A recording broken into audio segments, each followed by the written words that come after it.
God is still Emmanuel. God is still with us.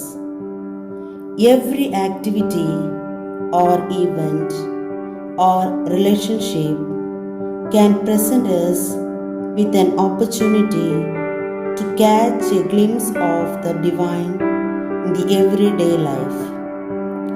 Dear sisters, friends, and children, we wish that this Advent presentation help us to see the sacred all around us, that we will experience God's eternal presence in each place and on every face, and that as a result we will draw nearer to God and one another.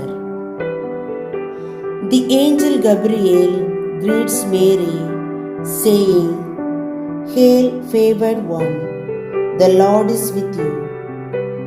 God is with Mary and with us all.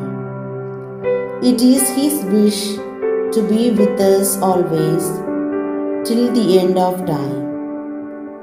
God never fails us.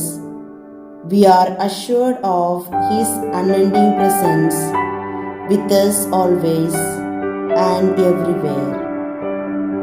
To know that God is with us is the greatest blessing. That is the comfort that David knew in Psalm 23, when he said, "Even though I walk through the valley of the shadow of death, I shall fear no evil, for you are with me." He knew he could face anything, even death, because God is with him. And that is the blessing we celebrate at Christmas time, that God the Son came on earth to be with us. At this point, I would like to narrate a short story. In a military training camp, a young man who was a trainee was very prayerful. He had a lot of trust in God's presence with him. Every morning, noon, and in the evening he prayed, while his fellow soldiers and the officials made fun of his spirituality. His deep faith kept him calm and serene. Even the life was tough. One day his official wants to humiliate him in the presence of all his fellow soldiers. He handed over him the key of a car, asking him to park it on a place where he indicated, knowing that this poor soldier doesn't know driving. He took the key with tears in his eyes, knowing that he can't refuse any order of the official. Slowly he walked towards the car, opened it, inserted the key. At once the car started moving towards the direction indicated by the official, and he was able to park the car perfectly. Everyone were amazed of his deep faith. He knew that God was with him and that he can do anything if God wishes it. Yes, dear sisters, with him at our side, we are strong and secure.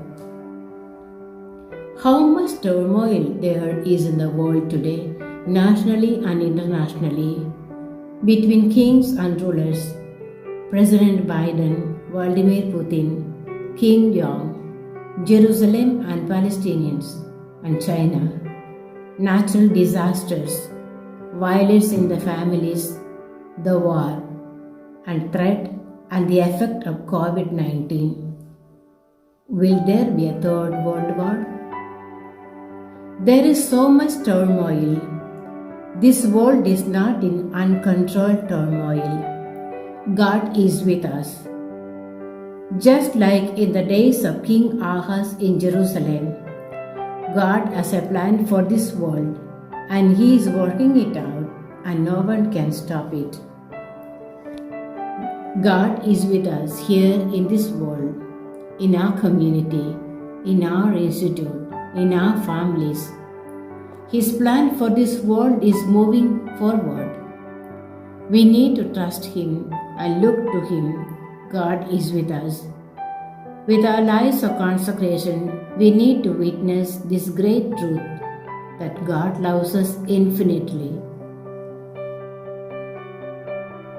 In the letter to the Philippians 2, we read Jesus, God the Son, was equal with God in heaven, and He emptied Himself to come to earth to become God with us. Even Jesus' disciples did not realize it. In John 14:8-9, Philip said to Him, Lord, show us the Father, and it is enough for us.